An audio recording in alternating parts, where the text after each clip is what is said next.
Sir मेरे साथियों, आज की इस क्लास में हम लोग बात करेंगे ग्रामीण विकास और पंचायती राज, जो कि आर्थिक समीक्षा का चैप्टर नंबर 3 है।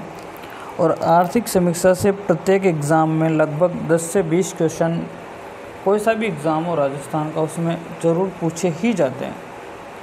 ठीक है, तो हम लोग इस आर्थिक समीक्षा के से जुड़े हुए सारे पहलुओं का विस्तृत रूप से जो है इस क्लास के माध्यम से जो है हम इसको देखेंगे। तो आज की इस क्लास में हम लोगों ने चैप्टर 3 लिया है। फर्स्ट और सेकंड हम लोग सबसे लास्ट में करेंगे, क्योंकि उनमें क्या है, फैक्चुअल चीज़ें, डाटा है, तो उन चीज़ों को हम थोड़ा सा लास्ट में लेके चलेंगे। सबसे पहले हम लोग लेके चल रहे हैं पंचायती राज वाले चैप्टर को। आखिरकार क्यों ज़रूरत पड़ी ग्रामीण विकास और पंचायती राज की? तो ग्रामीण विकास के लिए जो है पंचायती राज का गठन किया गया है। क्यों किया गया है? क्योंकि ये लोग क्या है, मुख्य धारा से कई दूर चले गए थे, कई बिखरी आबादी वाले क्षेत्र थे, कई ग्रामीण क्षेत्र थे, जहाँ तक क्या है सरकार की पहुँच नहीं बन रही थी। तो उनकी गुणवत्ता और उनकी आर्थिक स्थिति का सुधार करने के लिए और उस ग्रामीण क्षेत्रों की सभी गतिविधियों पर ध्यान देने के लिए जो है ग्रामीण विकास की ये जो है प्रोसेस चालू की गई। उसके लिए क्या किया गया? तो उसके लिए पंचायती राज विभाग की जो स्थापना की गई। और पंचायती राज विभाग की स्थापना कब की थी? 1 अप्रैल 1999 के दिन जो है ये पंचायती राज विभाग की स्थापना की गई थी। ये क्वेश्चन काफ़ी बार जो है परीक्षाओं में पूछा जाता है। आप इसको पॉलिटी के व्यू से देखो तो ठीक है, आर्थिक समीक्षा के व्यू से देखो तो ठीक है। बाकी ये प्रश्न आता है कि पंचायती राज विभाग की स्थापना कब की गई? तो पंचायती राज विभाग के तहत ही जो है कई सारी योजनाएं पंचायत के विकास के लिए जो है जारी की जाती है, चलाई जाती है, ताकि जो है सभी ग्रामीण जो है क्षेत्रों का विकास हो सके, सभी जो है सरकारी योजनाओं का जो है लाभ जो है ग्रामीणों तक पहुंच सके। इस प्रकार की कई सारी जो है स्कीम्स जो है सरकारों के द्वारा चलाई जाती है। ठीक उसी का एक पार्ट है राजस्थान ग्रामीण आजीविका विकास परिषद, जिसके बारे में हम लोग चर्चा करेंगे। और इसमें से प्रत्येक एग्ज़ाम में लगभग आपको क्वेश्चन देखने को यहाँ से मिलता है। राजीविका क्या है? राजस्थान ग्रामीण आजीविका विकास परिषद, जिसका शॉर्ट नेम है RGAVP, जिसे कहते हैं राजीविका। अच्छा, राजीविका की स्थापना कब हुई थी? ये प्रश्न भी बहुत इंपॉर्टेंट हो जाता है। और इसकी स्थापना हुई थी आपके अक्टूबर 2010 में। कब हुई थी? अक्टूबर 2010 में जो है राजीविका की स्थापना हुई थी। तो क्या राजीविका जो है किसके प्रशासनिक नियंत्रण में काम करेगी? तो अभी हमने पढ़ा है कि ग्रामीण विकास विभाग के जो है प्रशासनिक नियंत्रण में जो है राजीविका कार्य करेगी। तो क्या ये 100% इसके ऊपर डिपेंडेंट है? तो नियंत्रण इसका रहेगा, लेकिन यह एक स्वायत्त परिषद के रूप में, मतलब अपने डिसीजन खुद ले सकती है। ठीक है ना? अपने स्वायत्त परिषद का मतलब होता है स्वयं डिसीजन लेना। तो स्वायत्त परिषद के रूप में जो है आपकी राजीविका जो है लोगों के लिए, ग्रामीणों की हेल्प के लिए, ग्रामीणों की आजीविका में सुधार के लिए जो है स्वयं डिसीजन ले सकती है। ठीक है, और ये जो है किस अधिनियम के तहत बनाई गई है? तो ये जो है परिषद सोसाइटी पंजीकरण अधिनियम 1958 के अंतर्गत ये पंजीकृत हुई थी। ठीक है, ये मैंने लिखा नहीं है वैसे, बट याद रखो तो रख लेना कि परिषद सोसाइटी पंजीकरण अधिनियम 1958 के तहत जो है राजीविका क्या की गई थी? पंजीकृत की गई थी। इसके अध्यक्ष कौन होते हैं? इसके अध्यक्ष होते हैं हमारे मुख्यमंत्री, CM। ठीक है, कार्य क्या है इसका राजीविका का? तो राजीविका का कार्य जो है हम लोग देखेंगे। मेन मुख्य काम जो है राजीविका का रा से राजस्थान और आ से आजीविका बढ़ाना। ठीक है, राजीविका का काम क्या है? आजीविका बढ़ाना। आजीविका कैसे बढ़ाओगे आप? तो जो ग्रामीण और निर्धन लोग हैं उनके लिए हम वित्तीय आधार सृजित करेंगे। कि वित्तीय आधार से कैसे सृजित करोगे? कि तो आप जो है उनको किसी न किसी प्रकार की योजनाओं का जो लाभ दो, किसी प्रकार से ऋण उपलब्ध करवाना, जितनी भी सरकारी जो है योजना है उनकी पहुंच उन लोगों तक पहुंचाओगे आप। सतत आजीविका में हमको उनकी वृद्धि करना है कि कैसे न कैसे करके जो ये लोग जो है बिल्कुल निम्न ढांचे से ऊपर तक आ सके। उनकी घरेलू आय में हम लोगों को वृद्धि कर रही है, साथ में लोक सेवाओं तक उनकी पहुंच को बढ़ाना है। और ग्रामीण निर्धन परिवारों को हमें चिन्हित भी करना है कि कौन कौन से परिवार यहाँ पे ग्रामीण जो है निर्धन है यहाँ पे। ठीक है, तो राजीविका के संबंध में हमने कुछ बातें जो है फैक्चुअल की है कि राजीविका का जो है पहली बात तो है स्थापना कब हुई थी? अक्टूबर 2010 में। किस विभाग के नियंत्रण में कार्य करेगी? तो ग्रामीण विकास विभाग के नियंत्रण में कार्य करेगी, एक स्वायत्त परिषद के रूप में कार्य करेगी। और इनका काम क्या है, तो इनका काम जो है सभी प्रकार के लोगों को जो है जो परिधि पर जो लोग हैं उन्हें केंद्र तक लेके आना है, उनकी आजीविका में क्या करनी है। मेन मुख्य उद्देश्य इसका ये होता है कि ग्रामीण क्षेत्रों में जो है आजीविका की वृद्धि की जाए। ठीक है, यहाँ तक की बात आपको एकदम से मेरे हिसाब से क्लियर हो गई होगी। ठीक है, तो आजीविका के कुछ मिशन चल रहे हैं उनको हम लोग देखेंगे। सबसे पहले जो हम भारत सरकार के द्वारा जो आजीविका के कुछ मिशन चल रहे हैं उनको देखेंगे यहाँ पे। ठीक है, तो पहला जो है भारत सरकार का मिशन कौन सा चल रहा है अभी यहाँ देखेंगे हम लोग। केंद्र के द्वारा जो मिशन चल रहे हैं, भारत सरकार द्वारा वित्त पोषित आजीविका द्वारा क्रियान्वित परियोजना, जो भारत सरकार चला रही है मैं मुख्य रूप से, बट उनका जो है जिम्मेदारी जो है किसने ले रखी है, आजीविका ने, कि हम जो है इसे राज्य में संचालित करेंगे। ठीक है, कौन सी योजना है? पहली योजना एक राष्ट्रीय ग्रामीण आजीविका मिशन। ये कब चला था? तो 2010 और 11 में। कब चला था? 2010 और 11 में। राजस्थान में कौन से ज़िलों में लागू है? तो ये पूरे ही राजस्थान में लागू है। राजस्थान के सभी ज़िलों में जो है ये NRLM राष्ट्रीय ग्रामीण आजीविका मिशन लागू है। ठीक है, तो इसमें अंशदान क्या रहेगा सर? तो इसमें अंशदान रहेगा आपका 60:40, यानी कि 60% जो है पैसा आपका केंद्र देगा प्लस 40% पैसा आपका कौन देगी? राज्य सरकार वहन करेगी। इसी के साथ में एक और चल रही है NRETP राष्ट्रीय ग्रामीण आर्थिक परिवर्तन योजना। ये कब चालू हुई थी? 19 फरवरी 2019 को। कब हुई थी? 19 फरवरी 2019 को। और राजस्थान में कौन से कितने ज़िलों में चल रही है? 9 ज़िले और 36 ब्लॉक में ही संचालित है। और केंद्र का जो है 60% और राज्य का 40% इसमें भागीदारी है। अभी तक हमने केंद्र की आजीविका जो चला रही है, आजीविका जो संचालित कर रही है, 2 योजना देखी। कौन कौन सी देखी? NRLM, NRETP। NRLM का पूरा नाम है राष्ट्रीय ग्रामीण आजीविका मिशन। 2010-11 में चालू हुई, पूरे राज्य में लागू है। अंशदान 60 और 40 का है। इसके साथ में NRETP ग्रामीण आर्थिक परिवर्तन योजना 19 फरवरी 2019 को लागू हुई। राजस्थान के 9 जिलों में संचालित है प्लस साथ में 36 ब्लॉकों में संचालित है। और इसका अंशदान भी कितना है? 40:60, 60:40 का, मतलब 60% जो है भागीदारी कौन देगा? केंद्र, क्योंकि केंद्र की योजना है। और 40% कौन देगा? हमारा राजस्थान वहन कर लेगा। अच्छा, आजीविका की क्या क्या प्रगति जो है अपने राज्य में क्या क्या प्रगति की है आजीविका ने? तो सबसे पहले तो बहुत सारे क्लस्टर्स बनाए हैं। मुझे नहीं लगता कि क्लस्टर्स में से कोई जो है क्वेश्चन अभी तक पूछा जाता है ना, क्योंकि महिला स्वयं सहायता समूह का इन्होंने गठन किया है। तो ये सारी चीज़ों में से जो मुझे जो इम्पोर्टेंट लगा मैंने सिर्फ उसी को उठाया है। ठीक है, क्लस्टर्स में से क्वेश्चन आने की जो संभावनाएं बहुत कम होती है, इस वजह से मैंने क्लस्टर नहीं बनाया। फिर भी अगर आपको लगता है तो हम अगली क्लास में उसको ऐड ऑन कर देंगे। ठीक है, तो अब देखो इसमें कुछ योजनाएं हैं जो आजीविका की प्रगति में से, तो योजनाओं से क्वेश्चन अक्सर पूछे जाते हैं। तो एक योजना है आपकी वन धन विकास योजना। और वन धन विकास योजनाएं चल रही है राजस्थान में 8 जिलों में। कितने जिलों में चल रही है? 8 जिलों में, जिसमें से बूंदी को छोड़ दो, कोटा, बारां, झालावाड़ 3 जिले ये हो गए, और एक सिरोही जिला हो गया। साथ में 4 जिले आपके दक्षिणी वाले हो गए, उदयपुर, प्रतापगढ़, बांसवाड़ा और डूंगरपुर। 8 जिलों में जो है वन धन विकास योजना। अब आपको पता है वन धन का मतलब क्या हो गया? दक्षिणी राजस्थान हो गया ना, तो 4 जिले तो अपने को वैसे ही याद रह जाएंगे, उदयपुर, प्रतापगढ़, बांसवाड़ा और डूंगरपुर। और हाड़ौती वाले क्षेत्र में भी काफ़ी सारे, और सिरोही में तो बड़े बड़े थे ना ये वन, तो सिरोही आपको याद रह जाएगा। बूंदी को छोड़ देना और बाकी कोटा, बारां, झालावाड़ आपके 3 जिले यहाँ पे है। ठीक है, फिर आता है उजाला मिल्क प्रोड्यूसर कंपनी लिमिटेड। ये भी इम्पोर्टेंट क्वेश्चन है। उजाला मिल्क प्रोड्यूसर कंपनी लिमिटेड का जो है गठन कहाँ कहाँ हुआ है, कौन कौन से ज़िलों में हुआ है? तो ये एक तो कोटा, बूंदी, बारां, झालावाड़ 4 तो हाड़ौती के ज़िले हो गए, और 2 करौली, 1 करौली और 1 सवाई माधोपुर, टोटल 6 जिलों में जो है उजाला मिल्क प्रोड्यूसर कंपनी लिमिटेड का जो है गठन किया गया है। ठीक है, यहाँ तक की बात आपको एकदम से क्लियर हो गई होगी। आगे चलते हैं आगे हम लोग पढ़ेंगे MP लेड। बहुत ही अच्छा है MP लेड से क्वेश्चन आने की संभावनाएं रहती है।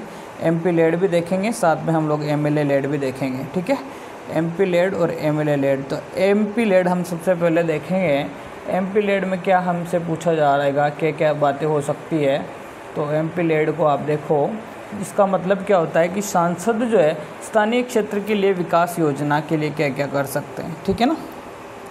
तो सांसद स्थानीय क्षेत्र के लिए जो विकास योजनाएं तैयार करेंगे उसके लिए जो है एमपी लेड का प्रावधान यहाँ पे किया गया है, ठीक है। तो सांसद आपको पता ही है राज्यसभा के सांसद होते हैं, है ना, लोकसभा के सांसद होते हैं और कुछ जो है क्या होते हैं मनोनीत सांसद होते हैं, ठीक है।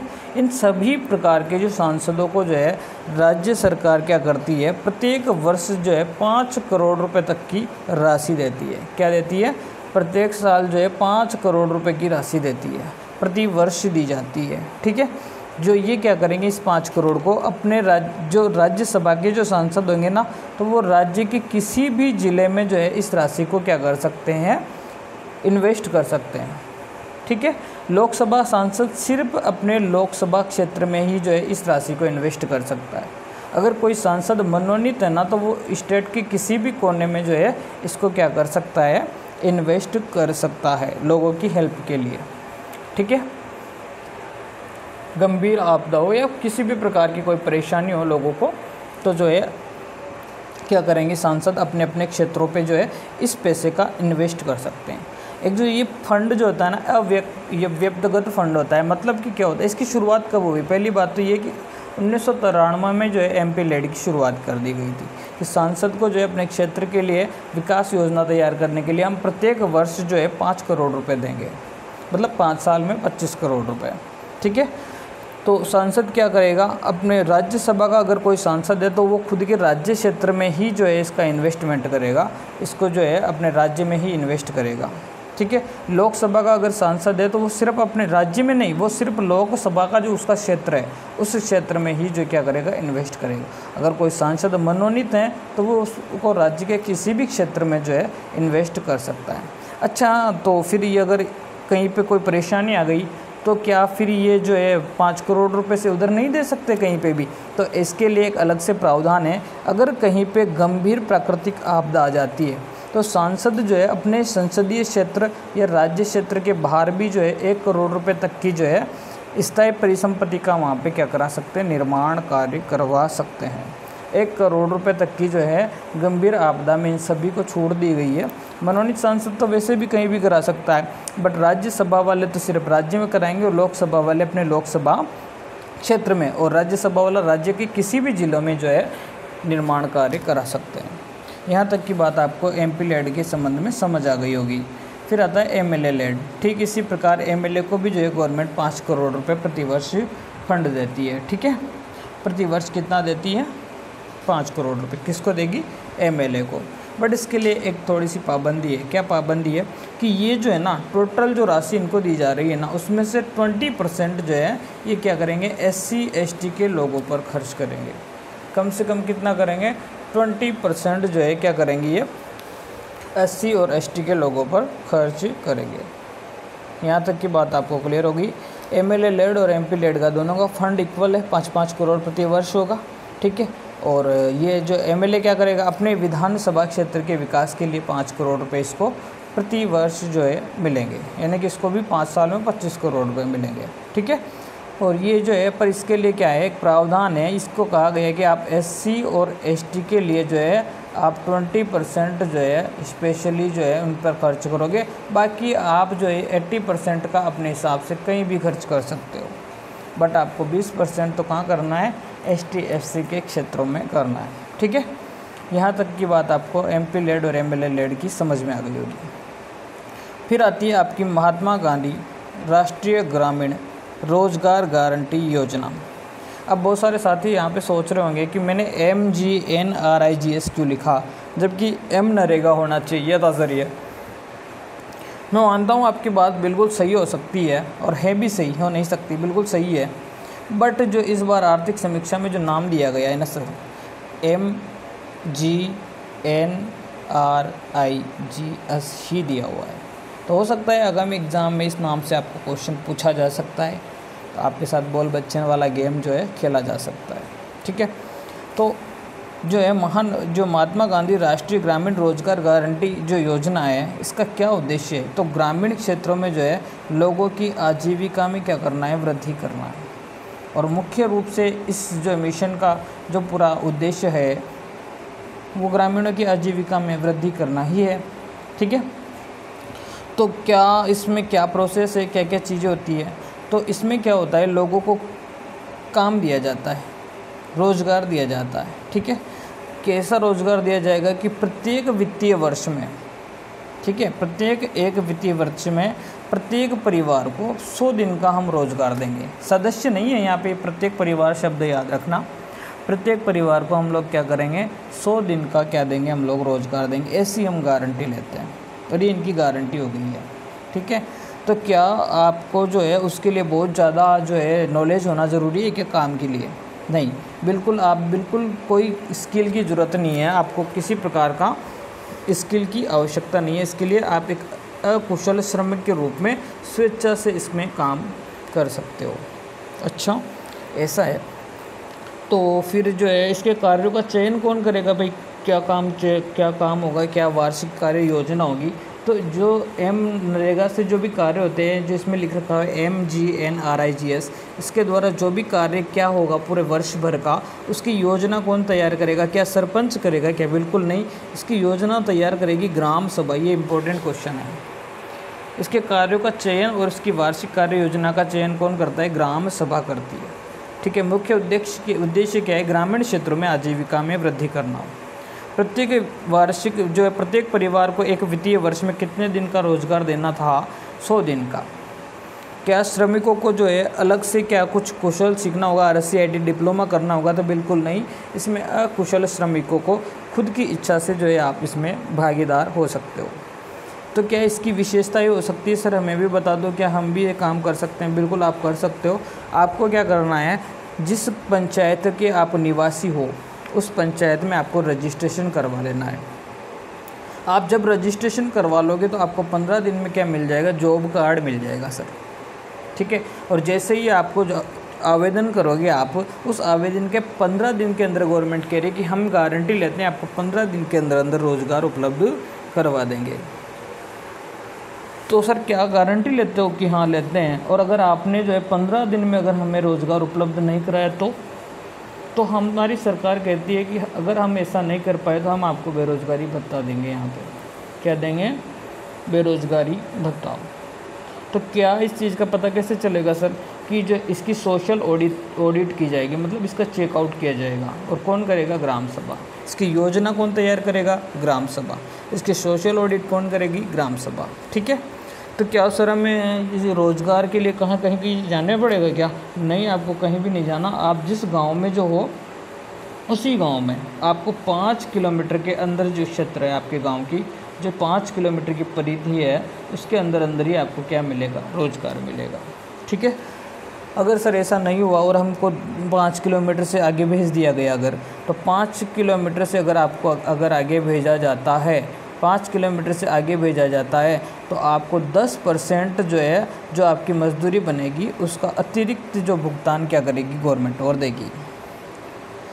अगर आपको मान लो 5 किलोमीटर में 100 रुपये की मजदूरी अगर गवर्नमेंट दे रही है और 5 किलोमीटर से अगर आपको आगे भेज दिया तो आपको 10% बढ़ा के यानी कि 110 रुपये सरकार उसके देगी। यहाँ तक की बात क्लियर हो गई होगी आपको एकदम से सभी को।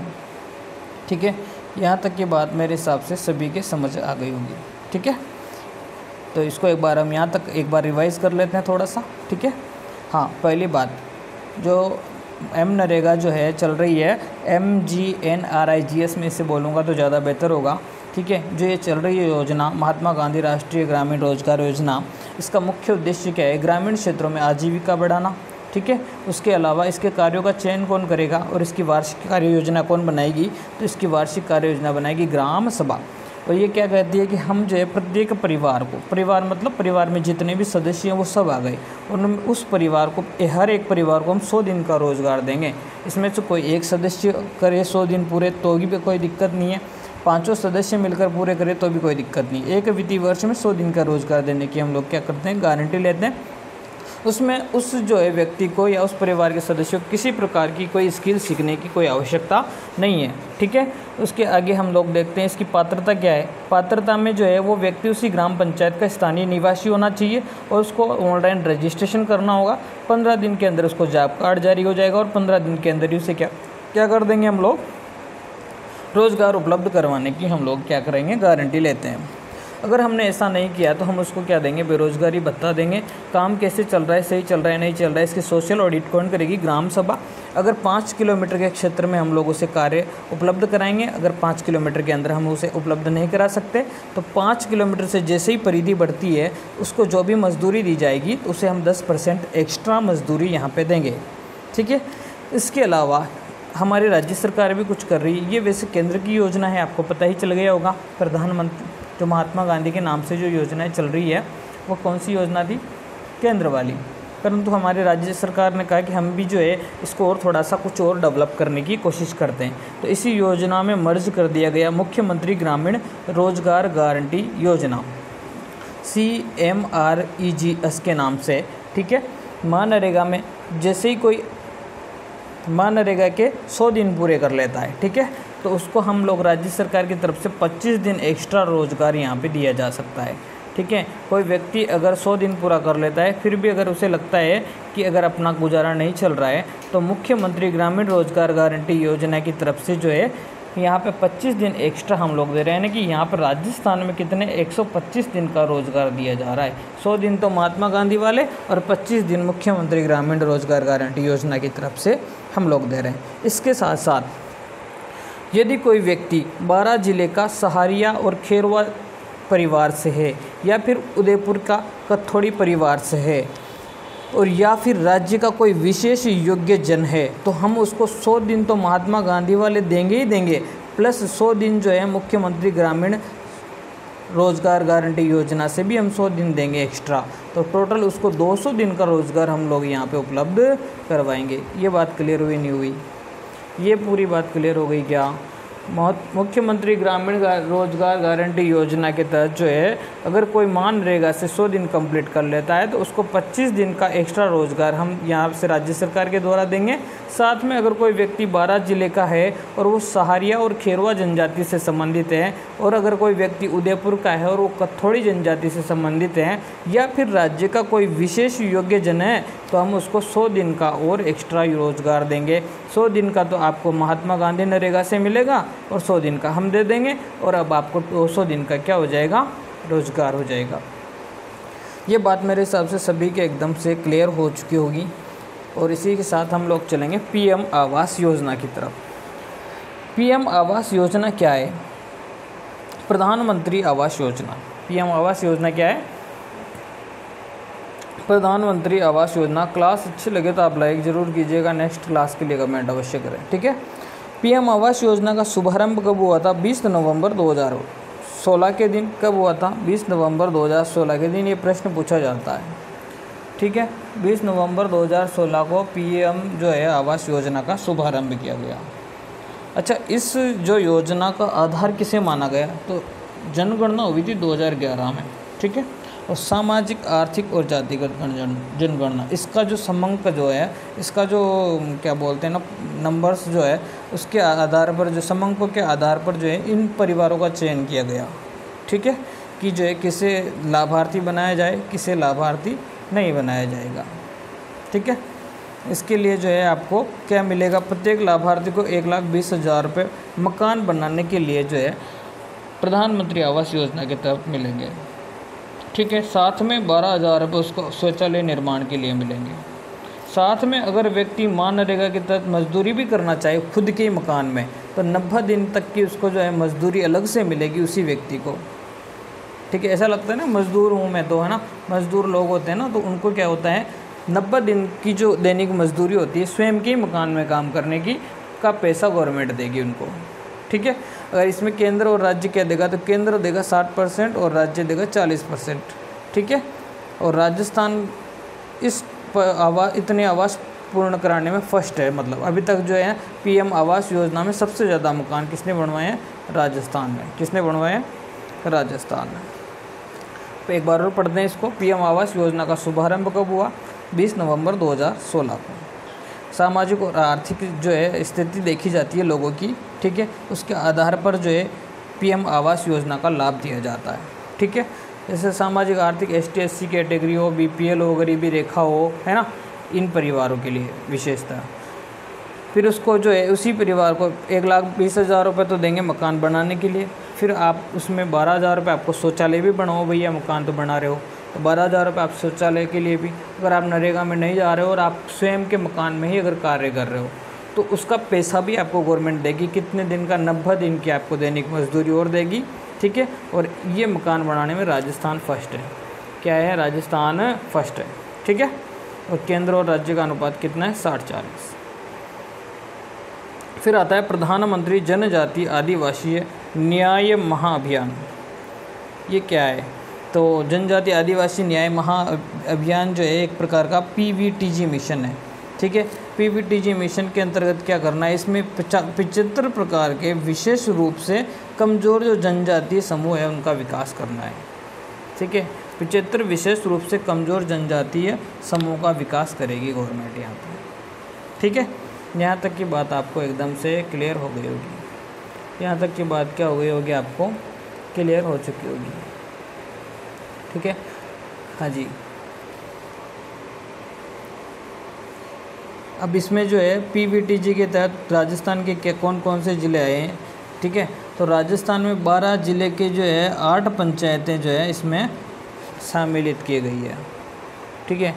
PVTG योजना क्या है? पहले तो मैंने आपको शुरू से बता दूं एक बार और। प्रधानमंत्री जनजाति आदिवासी न्याय अभियान, इसमें क्या करेंगे? 75 प्रकार के 75 विशेष रूप से जो कमज़ोर जनजातीय समूह है उनका विकास करना है।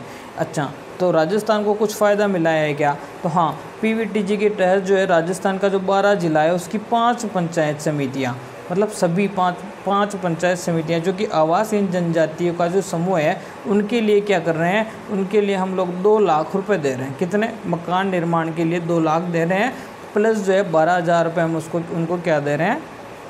शौचालय। किसके दे रहे हैं? शौचालय। और इन्हीं परिवारों के सदस्यों को जो है हम पारिश्रमिक राशि मनरेगा के माध्यम से 22,950 रुपये की जो पारिश्रमिक राशि जो है मनरेगा के माध्यम से हम इनको पहुंचा रहे हैं।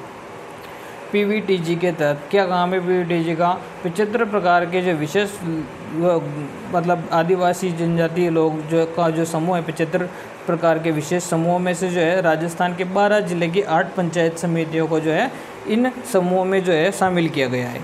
इनके लिए हम क्या कर सकते हैं? तो हम प्रत्येक परिवार को 2 लाख रुपए हम मकान निर्माण के लिए दे सकते हैं, 12,000 रुपये इनको शौचालय के लिए दे सकते हैं, प्लस उधर 90 दिन की मजदूरी थी ना, तो इधर हम उनको नरेगा से, सिर्फ नरेगा से पारिश्रमिक राशि दिला सकते हैं 22,950 रुपये की, ठीक है। यहाँ तक की बात आपको एकदम क्लियर हो गई होगी। इसी के साथ जो है बाकी के अगर आप कहो तो विकास कार्यक्रम वगैरह करा देता हूँ मैं, या फिर इसको नेक्स्ट क्लास में हम लोग कर सकते हैं। तो अभी के लिए सिर्फ इतना ही। आगे की क्लास में हम लोग पढ़ेंगे सीमा क्षेत्र विकास कार्यक्रम, डांग क्षेत्र विकास कार्यक्रम, मगरा क्षेत्र विकास कार्यक्रम, मेवात क्षेत्र विकास कार्यक्रम के साथ में, और हम आगे क्लास से निरंतर रखते हैं। अभी के लिए धन्यवाद।